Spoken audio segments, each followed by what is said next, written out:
Moin Moin, hallo und herzlich willkommen zu einem neuen Video hier auf meinem Kanal. Heute gibt es hier eine Runde Shakes and Fidget. Wir befinden uns erstmal noch auf W50, aber gehen gleich rüber auf mein Battlemage, denn dort werden wir versuchen, ja, meinen besten Run, den ich bisher so in Shakes and Fidget Legendary Dungeon getätigt habe, tätigen werde. Ja, ein viel zu langer Satz, der glaube ich so auch gar keinen Sinn ergeben hat. Großartig. Ich hoffe, man hat die Message verstanden. Und zwar hatte ich hier auf dem Handy auf W50, ja, einer meiner ersten Runs, eine extrem hohe Goldanzahl erspielt. Also ich fand es wirklich außergewöhnlich hoch, muss ich sagen. Man muss dazu aber auch beipflichten, dass das einer der ersten Runs gewesen ist und das halt in der Ultimate-Variante. Ne? Und da bekommt man ja am Anfang immer noch das meiste Gold. Umso mehr Runs man macht, umso weniger Gold bekommt man, dass das Ganze so ein bisschen genervt wird und man sich nicht dumm und dämlich farmen kann. Ne? Das wird dann so ein bisschen gedebufft, denn, ne? Und deswegen bekommt man gerade zum Anfang sehr viel Gold. So, aber so viel Gold hatte ich schon lange nicht mehr gehabt zum Start des LDs und hier auf W50 hatte ich aus Versehen, ich habe aus Versehen einen normalen Run gestartet, ja. Normalen Run, wobei es ja auch die Ultimate-Variante gibt, ne? Ja. Ich hoffe, man versteht den cringigen Spaß hier an der Stelle, ja, und zwar hatte ich dann halt wirklich aus Versehen einen normalen Run gestartet und hatte danach einen Ultimate Run gestartet, nachdem ich den normalen Run dann beendet hatte, ne? Und dann in dem Ultimate Run habe ich dann, ja, diese Goldanzahl hier halt erspielt, knapp 1,4 Milliarden Gold, was ich halt wirklich extrem viel fand für einen Durchlauf. Und genau, auf W27 bin ich gerade momentan in meinem ersten Durchlauf eines Ultimate Runs und da versuche ich mal wirklich drauf zu gehen. Ne, man kann ja immer unterschiedlich spielen. Man kann versuchen, so günstig wie möglich durchzukommen, viel ausweichen, kaum Gegnerkontakt und so. Ne? Dann hat man halt nicht so viel Outcome, aber man verschwendet nicht so viele Pilze. Oder man geht halt auf volle Konfrontation und stirbt vielleicht das ein oder andere Mal mehr, hatten wir ja gestern gerade thematisiert, hat dafür aber viel mehr Gold. So, und ihr seht es ja hier, wir sind hier im 4. Run und ich habe ja knapp 2 Milliarden Gold. Und das halt wirklich nur, müsst ihr auch bedenken, nur aus den Kisten und den Gegnern. Die verkauften Gegenstände, die zählen ja hiermit gar nicht rein. Das, was man alles so verkauft, so, ne? Was man an Items findet und so. Ne? Das kommt ja noch on top. So, und deswegen, da habe ich mir gedacht, oha, das muss ich mal im Video einfach mal versuchen. Und zwar bin ich jetzt hier auf W27 und hier bin ich, wie ihr sehen könnt, noch kein einziges Mal durchgekommen, bin aber momentan gerade bei 630 Millionen Gold und wir sind gerade mal auf Etage 55, also gerade mal pipapo bei der Hälfte. So, und hier gehe ich jetzt auf Krampf, ne, auf den besten Try. So, ne, das ist hier mein aktueller Glyphenstand. Der Mondstein ist für mein Vorhaben jetzt vielleicht ein bisschen kontraproduktiv, denn vor Kämpfen fliehen wollen wir in dem Falle jetzt nicht. Wir wollen auf wirklich versuchen, so viel wie möglich Gold zu farmen jetzt in den Run. Es ist sogar ein guter Durchlauf, denn ich bin bisher nur zweimal gestorben und befinde mich in dem 3. Durchlauf gerade hier. Also es geht sogar noch einigermaßen dafür, dass ich halt so viel Gold habe. Und wir haben 14 Schlüssel? Das sind die gefundenen. Sind das die ich insgesamt gefunden habe oder die ich noch... Nevermind. Das sind die gefundenen Schlüssel, die werden wohl anscheinend zusammen addiert, aber das sind nicht die aktuellen Schlüssel, die ich jetzt gerade habe. Ne? Okay, das macht die Sache natürlich ein bisschen komplizierter, aber nicht unbedingt unmöglicher. Also wir versuchen auf jeden Fall jetzt erstmal diese Summe hier zu schlagen. Mich würde mal brennend interessieren, falls ihr Ultimate Dungeon spielt und ihr habt schon einen Durchlauf, den ersten Durchlauf, falls ihr euch da das Gold gemerkt habt, wie viel Gold habt ihr bekommen in eurem ersten Ultimate-Durchlauf? Es ist halt wichtig, dass es ein Ultimate-Run ist, weil da bekommen wir halt die dreifache Menge als im normalen, deswegen ein normaler Run wird niemals so viel Gold machen wie ein Ultimate Run. Deswegen explizit an die Leute, die den Ultimate Dungeon Run, den ersten durchgeballert haben. Vielleicht könnt ihr euch noch daran erinnern, was ihr an Gold bekommen habt. Das würde mich mal sehr interessieren. Ja? Und das war halt wirklich ohne auf Krampf zu spielen. Und jetzt spielen wir halt auf Krampf. Ja, jetzt spielen wir richtig auf Krampf hier. Ne? Wir hätten dafür eine andere Glyphe nehmen sollen. Ich wusste es aber halt nicht vorher. Jetzt müssen wir halt eben so ja, durchkommen. Wir müssen sowieso erstmal noch ein paar Monster klatschen, denn ja, das ist natürlich die verdauerte Länge, das wirtet jetzt natürlich rein. Das ist natürlich ziemlich ärgerlich, weil gerade durch halt die Gegner, wenn man die oft angreift, bekommt man halt auch hier und da mal einen Debuff reingeschallert. Und ja, wir müssen aber wie gesagt trotzdem erstmal ein paar Schlüssel farmen und jetzt ist halt ganz wichtig das Gold. Ja, das Gold. Wir versuchen so viel es geht mitzunehmen und da das ja wirklich mein allererster Durchlauf ist, ne? Also hier, das ist hier mein erster Run auf dem Battle Mage im Legendary Dungeon und da bekommen wir halt noch am meisten Gold aus den Fässern und aus den Kisten und überall und deswegen, es ist auf jeden Fall eine coole Angelegenheit, deswegen versuchen wir natürlich auch so viel wie möglich mitzunehmen. So, jetzt ist halt das Ding, jetzt brauchen wir halt Schlüssel. Wir sterben jetzt einmal taktisch, weil wir haben kaum Schlüssel, wir können uns nichts leisten. Wenn ein Schlüsselhändler kommt, brauchen wir das One-Hit-Wonder. Der Heal bringt uns in dem Sinne nicht viel, weil wir wirklich halt so viele Monster wie möglich klatschen wollen. Wir wollen so viel Schlüssel haben wie möglich, um so viele Türen zu öffnen wie möglich, um halt so viel Gold zu bekommen wie möglich.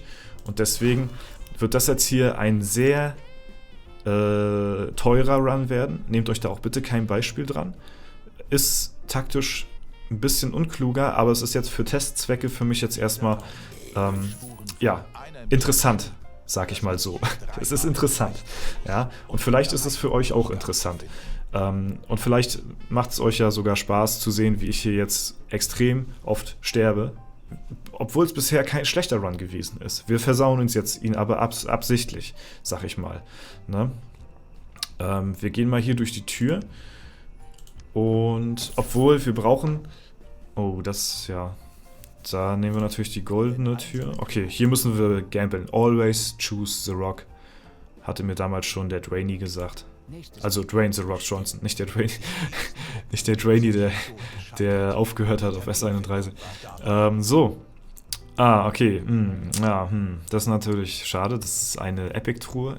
Erkläre ich nochmal, wenn das Dreieck hier nach oben zeigt, dann ist hier hinter ein Monster.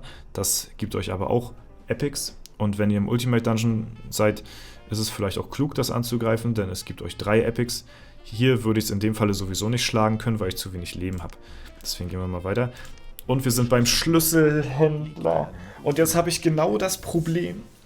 Wir hätten nochmal einmal taktisch sterben müssen. Jetzt habe ich genau das Problem, was ich nicht haben wollte. Ich wollte das One-Hit-Wonder haben, weil ich dann 8 Räume lang die Monster klatschen kann. Und das gibt mir natürlich viele Möglichkeiten. Schlüssel und wir kommen weiter und es könnte auch Gold geben.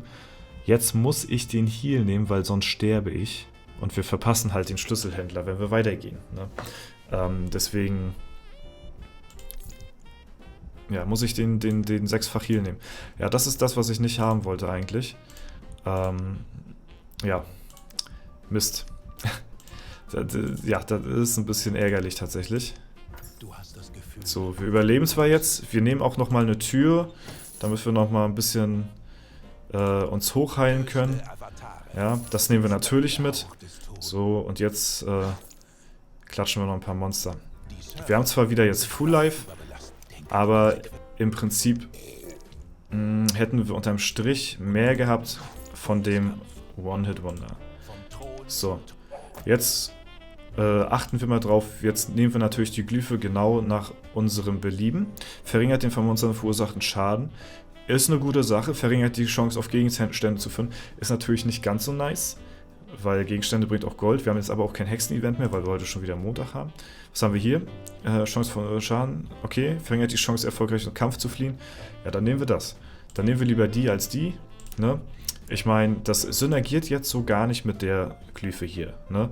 Weil hier sind wir eigentlich darauf aus zu fliehen, so, ne? Und wir haben sogar einen heftigen Nachteil in Kauf genommen, damit wir 20% höhere Chance haben zu fliehen. Aber ich wusste nicht, dass der Run jetzt in so eine Richtung gelenkt wird.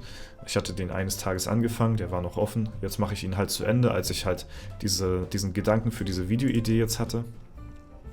Und ja, deswegen verringert die Chance erfolgreich vor Kämpfen. Also wir gehen jetzt auf volle Konfrontation. Kassieren jetzt halt auch weniger Damage so. Und wir sind schon bei 990. Wir sind fast bei 1 Milliarde Gold.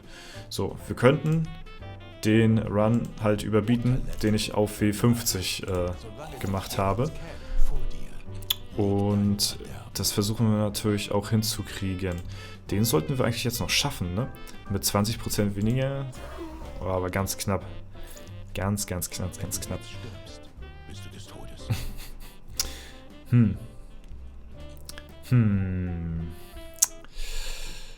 Ich glaube, ich mache hier jetzt einfach mal einen Suicide.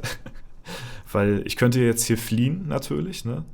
Aber die Chance ist halt jetzt auch erstmal gemindert zu fliehen. Ne, das gleicht sich zwar ein bisschen aus, aber ist trotzdem ein Minus. Und wir wollen halt viele Gegner klatschen, deswegen. Macht es einfach nicht nach. Ja, versucht vor den Gegnern zu fliehen. Das ist besser. Und ja, das ist hier jetzt alles nur für Testzwecke. Alter, ein Elfer? Also wir haben aber auch wirklich Pech. Das kommt ja jetzt noch mit dazu hier, ne? Ja. Wow. Heftig. Sehr teure Angelegenheit hier wieder. Jetzt brauchen wir wieder einen Heal. Das ist ja Kacke, Alter. Hätten wir den Gift jetzt nicht bekommen, dann hätte ich sogar sagen können, ey, wir scheißen da drauf. Wir nehmen jetzt hier einfach das One-Hit-Wonder, obwohl wir wenig Leben haben. Weil das ist ganz gut, das One-Hit-Wonder zu nehmen. Weil wir dann halt diesen Debuff hier ausschalten können. Weil, ja, alle Gegner halt One-Hit sind so, ne? Aber das tötet uns halt hier auf Long Term 8-mal. Und deswegen muss ich halt wieder einen Heal nehmen. Leider. Aber so ist das halt. Das Ding ist halt, warum ich das One-Hit-Wonder nehmen will. Wir bezahlen zwar einen Schlüssel mehr, kriegen vielleicht aber auch wieder dieselbe Anzahl, vielleicht sogar noch mehr. Und dadurch ja, können wir halt noch mehr Türen öffnen. So. Aber wenn wir natürlich hier so eine Free-Räume haben, so wie jetzt hier gerade, ist natürlich auch ganz geil. So. Wir gehen noch durch die Tür hier. Oh, das ist verdammt viel Gold. Und jetzt versuchen wir natürlich auch mit den Schlüsseln einigermaßen hinzukommen. So, ich nehme noch einmal diese Tür. Ja, okay, das bringt uns nichts. Das bringt uns nichts. Jetzt kommt ja auch kein Dings mehr, kein Schlüsselhändler. Das heißt, wir können jetzt auch die Schlüssel so gut es geht ausgeben, ne? Weil jetzt eh nichts mehr kommt, großartig. So, den nehmen wir nochmal mit hier. Trotzdem solltet ihr immer darauf achten, einen Reserve-Key auch auf den letzten 10 Etagen noch zu haben, so wie hier. Wenn euch eine Falle natürlich hier vorsteht, wollt ihr die natürlich nicht nehmen. Deswegen solltet ihr trotzdem gucken, dass ihr bis zum Ende bei plus minus 0 Schlüssel rauskommt und bis kurz vorher euch das noch so gut wie möglich einteilt. Geil, wieder 45 Millionen Gold, das knallt echt gut rein. Wir gehen natürlich jetzt auch wirklich sehr auf Krampf hier, ne? Auf Gold, muss man mal so sagen. Okay, wieder Gold, boah, heftig. Okay, ich glaube, der Run ist jetzt schon besser. Oh mein Gott. Hätte ich da seit Anfang an drauf gespielt, ne?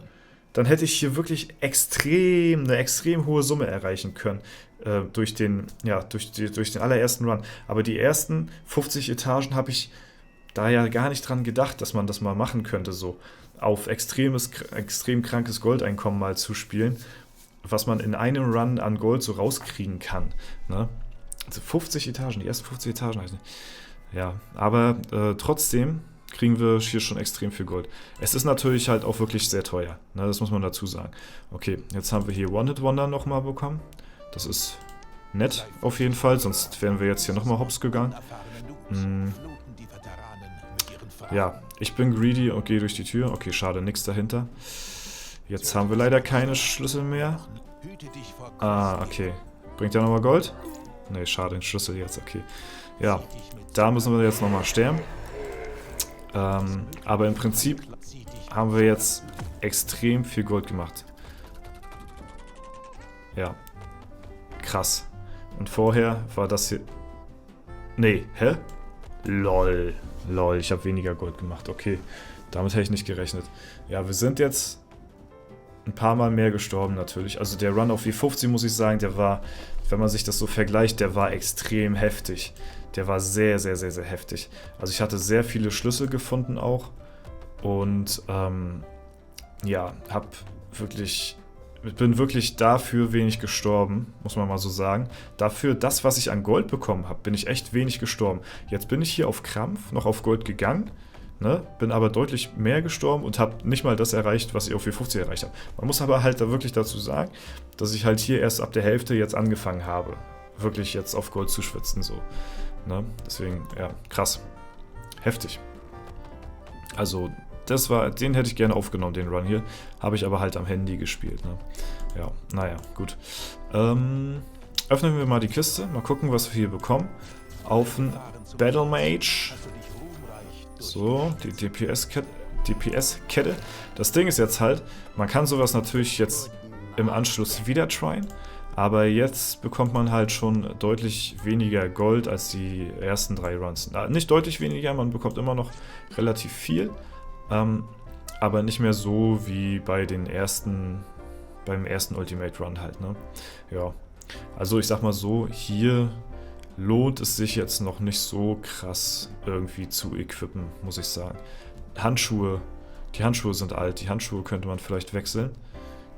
Und den Ring, hier sind ein paar unterschiedliche Items dabei, von unterschiedlichen Legendary Dungeons. Ring und Handschuhe könnte man austauschen, ansonsten... Ja, für plus 50, teilweise plus 11 hier, brauche ich jetzt hier nichts tauschen, großartig auf dem Battle Mage. Hier level ich ja auch relativ langsam. Und ja, weil wir hier natürlich auch die dementsprechende Stufe schon fortgeschritten sind, ne? Ja, na gut, das wollte ich euch mal zeigen.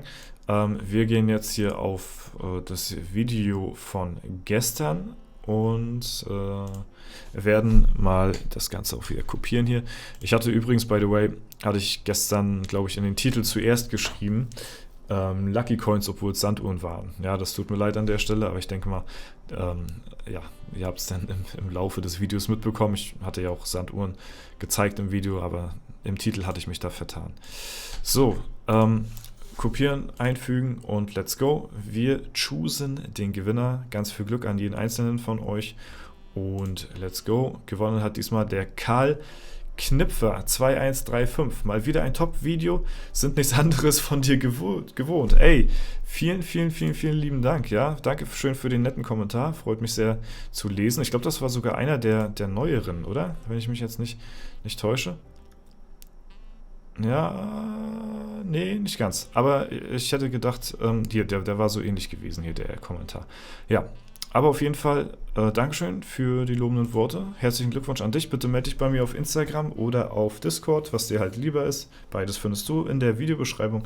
Das war's soweit von mir. Ich wünsche euch noch einen super schönen Tag. Viel Erfolg weiterhin beim Legendary Dungeon, falls ihr noch nicht alles bekommen haben solltet. Ne? Und jo, alles Gute soweit. Haut rein und bis zum nächsten Mal.